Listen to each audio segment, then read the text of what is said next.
Proclamação do Evangelho de Jesus Cristo segundo João. Glória a vós, Senhor. Jesus continuou dizendo: Não fique perturbando o coração de vocês. Acreditem em Deus e acreditem também em mim. Existem muitas moradas na casa do meu Pai.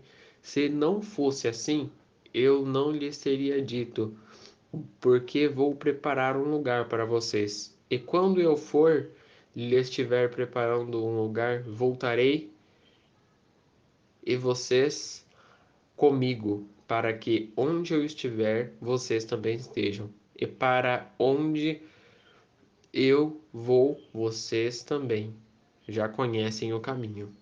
Tomé disse a Jesus: Senhor, nós não sabemos para onde vais. Como podemos conhecer o caminho? Jesus respondeu: Eu sou o caminho, a verdade e a vida. Ninguém vem ao Pai senão por mim.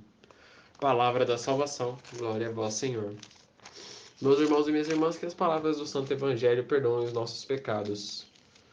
Amém. Muito bem. Poucas coisas dá-se para entender do Evangelho de hoje, mas o pouco que Jesus diz é muito. Jesus é o verdadeiro caminho para a vida. Através da encarnação, Deus, doador da vida, se manifesta inteiramente na pessoa e ação de Jesus. A comunidade que segue Jesus não caminha para o fracasso, pois é meta a vida. Jesus não apresenta apenas uma utopia, mas convida a percorrer um caminho historicamente concreto. Tudo isso aqui que tem no roteirinho, no rodapé da Bíblia. Bem no finalzinho aqui vocês podem notar que eles fazem uma explicação, né? Tem uma breve explicação no roteiro aqui embaixo da Bíblia. Resumindo tudo isso que eu acabei de dizer, Jesus acaba de sair de todo aquele discurso, todo aquele diálogo com Pedro, e vem, ele vem e diz: Eu sou o caminho, a verdade e a vida. Ninguém vem ao Pai senão por mim. O caminho, a verdade, a vida, o Deus, o mundo, sinônimos de guia, sinônimos de verdade, tudo isso, se Jesus se simplifica como tudo isso. Veja bem, semana passada, Jesus se exemplificou como um bom pastor. Ele disse, domingo passado, que ele era o bom pastor, as ovelhas escutavam a sua voz e as seguiam. Também hoje nós escutamos que ele é o caminho, a verdade e a vida, no qual nós seguimos.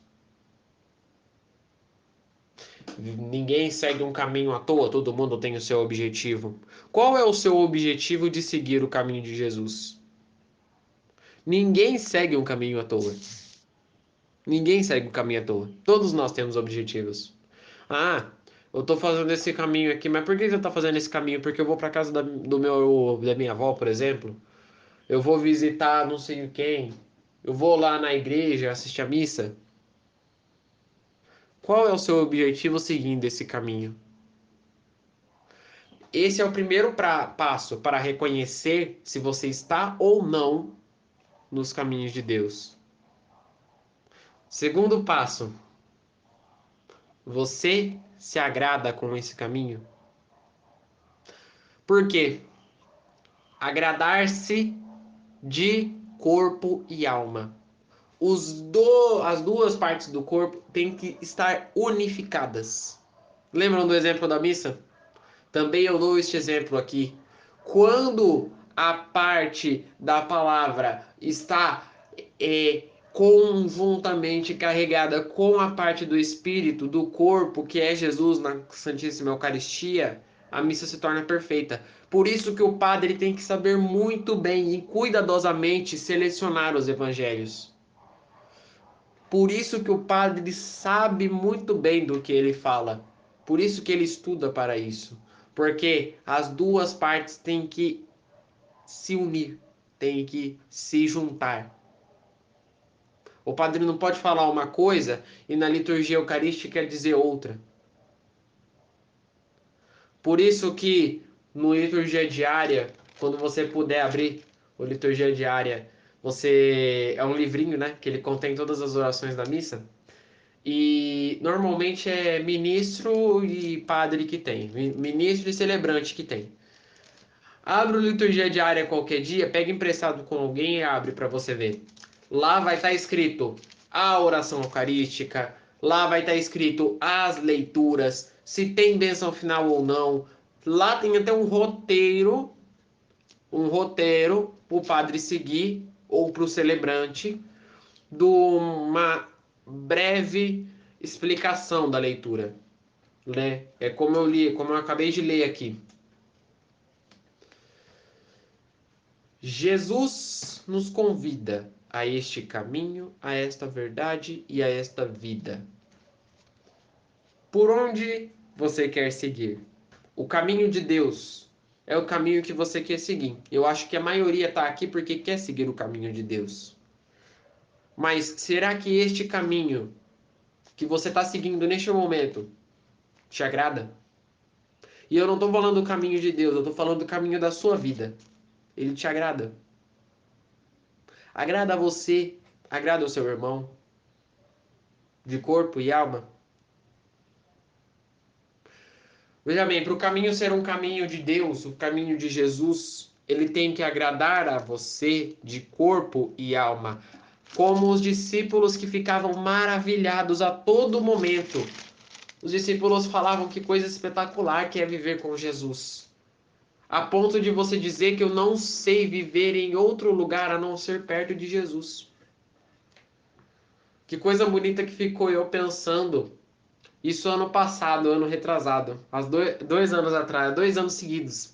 Eu servindo todo dia na missa de quinta-feira, que tem à noite lá na comunidade, lá na minha paróquia. E todo dia eu servindo, eu servindo, eu servindo. E aí o povo me perguntou um dia, mas por que que só você vem nas missas de quinta-feira? Já tá ficando até chato ver só a sua cara. Aí eu virei e expliquei. Eu não venho porque eu gosto de me aparecer, porque eu quero servir. Eu venho porque eu me sinto bem. Eu me sinto bem e é uma coisa que é verdade, é uma coisa verídica. A pessoa, quando ela pode ter esse exemplo, a pessoa quando ela está na presença de Jesus dentro da igreja, ela não quer estar em outro lugar, ela quer estar lá. E quando tudo aquilo acabava, que eu ia recolher as coisas, dava até uma pena, porque eu queria que começasse de novo. Era muito incrível. Apesar das coisas que acontecia, teve um dia que até a argola do turíbulo soltou e a gente teve que se bem no meio do aleluia ainda, bem dentro da aclamação do evangelho, né? O tocador teve que ficar tocando 2 vezes a aclamação do evangelho enquanto a gente resolvia o problema da argola.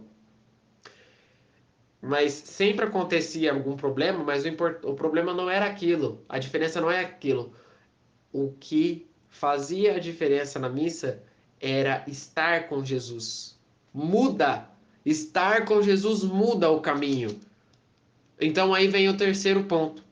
Quando você reconhece que Jesus é o caminho, a verdade e a vida. Quando você reconhece que esse é o caminho que você quer seguir. Quando você reconhece esses 2 pontos, você finalmente entende o terceiro ponto, que é: eu preciso estar com Jesus para seguir o meu caminho. Esses são os 3 passos que nos transformam para seguir com Jesus. A necessidade, o necessitar. Porque quando você precisa de algo, você vai atrás até resolver aquele problema. Mas você não fica sem resolvê-lo. Então, acima de tudo, hoje, nós precisamos reconhecer aonde está Jesus na minha vida, qual é o porquê de eu seguir este caminho e se eu necessito de Jesus na minha vida. Essa última pergunta a gente já sabe a resposta. Claro que sim, todos nós necessitamos de Jesus.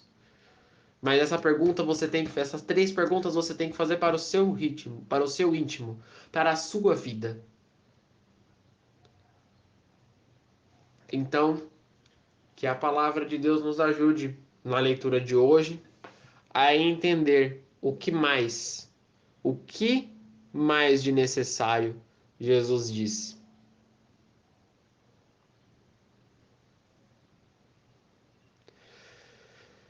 Pois a meta é a vida. Jesus não apresenta apenas uma utopia, mas convida a percorrer um caminho historicamente concreto, inspirada nos sinais que Jesus realizou. A comunidade criará novos sinais dentro do mundo, abrindo espaços de esperança e vida eterna. Nós somos assim. Nós devemos ser assim. Nem só de Jesus vive o homem. Vocês sabiam disso? Nem só de Jesus vive o homem. Agora muitos devem estar querendo sair do meu canal neste momento, mas deixa eu terminar de explicar, ao menos para vocês entenderem por quê. Você pode rezar todos os dias, você pode viver com Jesus todo momento. Sentir a presença dele. Você pode ver ele. Mas, e isso é uma coisa que até psicólogos falam, não é só eu que estou dizendo. Viver de Jesus é bom, mas também você precisa de pessoas no seu meio. Por isso que está dizendo aqui, por isso que está dizendo aqui, a comunidade criará novos sinais dentro do mundo. A comunidade, nós temos que criar estes sinais. O desejo, o viver, o sonhar, o estar com o outro, sentir-se amigo. Veja bem, Jesus era tudo isso. Se você viver só fechado, você e Jesus, que diálogo você vai ter com a outra pessoa? Viver a vida, viver a amizade, viver Jesus.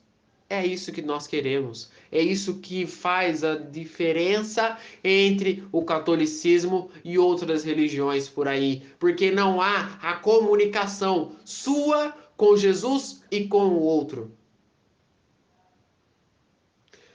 Eu não gosto muito de falar sobre religião aqui, porque eu acho que é uma coisa que é mais da parte do gosto. Cada um tem a sua e todo mundo vive feliz. Acreditando em Deus é o que importa. Mas tem certas religiões que a pessoa passa na rua assim, não vou cumprimentar porque ele é de tal religião. Eu lembro de uma cena que me marca muito, que quando eu fui colher alimento, isso há 2, 3 anos atrás, fui colher alimento na casa de uma pessoa e a pessoa falou que não tinha, depois que eu fui descobrir que a pessoa era de uma outra religião, que não se dava com o católico, de jeito nenhum. Por que essas brigas? Essas brigas de religião não vão nos levar a nada. Eu poderia falar em várias línguas, porque não é só o nosso país que vive nessa guerra. Você veja um exemplo muito importante lá em Israel.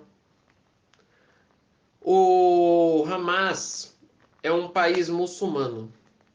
É um país que não tem cultura religiosa, não tem cultura de Deus. Tanto que lá a cultura deles é totalmente diferente. O Hamas tem uma cultura que certas semanas eles instituem um Ramadã. O que é o Ramadã? É um momento de adoração que você não pode fazer nada, né? Você fica as semanas, dias, meses em adoração, em oração. Oração para quê? Para quem? E a ideia, sim, é adorar, rezar para um Deus. Mas, aí vejam um ponto que eu quero passar. Você está lá rezando, adorando a Deus, você está lá na missa assistindo. Vejam o ponto que eu quero passar para vocês entenderem o que eu estou falando. Aí você, depois que você termina de rezar, você depois que sair da missa, você vai lá e discute com uma pessoa que você odeia. É exatamente esse ponto que eles estão tendo lá na guerra. O povo de Israel, o povo do Hamas reza, reza, reza, reza, reza, faz orações, faz pedidos para que a guerra acabe. mas faz brigas. Não adianta de nada. Quanto mais a gente reza e faz briga, aquela oração que a gente fez, a gente pode rezar um rosário. Se a gente brigar depois, a oração não vale de bosta nenhuma. Não vale de nada. Desculpem o desabafo, mas eu não aguento mais. São guerras que não acabam por conta de questões religiosas. Porque aquilo tem que ser o mesmo. Não é verdade. Nós seguimos várias religiões e estamos felizes com elas. O que importa é nós irmos para o céu. Ah, mas aquela pessoa é evangélica, mas aquela pessoa é testemunha de Jeová, por exemplo. Deixa ela. A pessoa sendo sua amiga ou não, é pessoa do mesmo jeito. É direito dela. É um direito dela. Por que que Jesus não ligava para aqueles que não seguiam a sua palavra? Porque ele tinha esse conceito na cabeça dele. Ele sabia que se aqueles não são para seguir o meu caminho, eles não vão vir a mim, porque não é o desejo deles. Era o desejo dos discípulos, era o desejo daqueles que viam os milagres de Jesus, mas não eram os desejos daqueles que quiseram pregar Jesus, porque o desejo daqueles que pregaram Jesus era outro.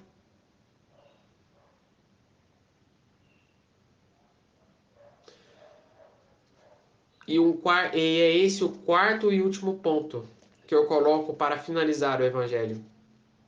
A briga, a guerra, o ódio, a desigualdade, porque aquela pessoa não é da mesma religião que a minha, ou porque aquela pessoa é cara fechada, só liga para ela mesma, isso não vai levar a gente a nada, tá? Que nós aprendamos então no evangelho de hoje a viver na igualdade de Jesus, a viver como Jesus vivia, para chegar ao fim do dia e dormir muito mais feliz. Rezemos juntos. Pai nosso, que estais nos céus, santificado seja o vosso nome. Venha a nós o vosso reino. Seja feita a vossa vontade, assim na terra como no céu.